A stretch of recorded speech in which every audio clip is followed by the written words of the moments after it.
जी ये वो भुर्ते के छिलके उतार लिए बैंगन के, और छिलके उतारने के बाद अब इसमें हम डालेंगे जी ये कटा हुआ सारा मसाला, प्याज एक, और धनिया, टमाटर, हरी मिर्चें, और ये नमक, लाल मिर्च और थोड़ी सी हल्दी। ठीक है जी, तो सिंपल इसका तरीका है।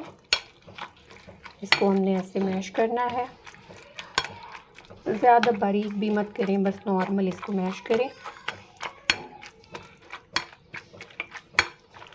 और अगर इसमें मक्खन हो, मक्खन डाल दें, देसी घी ज़्यादा अच्छा लगता है, लेकिन मेरे पास अभी फ़िलहाल ये ऑयल ही है तो मैं ऑयल ही यूज़ कर रही हूँ, क्योंकि हम ज़्यादा जो है ना ऑयल यूज़ करते हैं, और ऑयल जो है वो बेहतर है बनिस्बत घी के।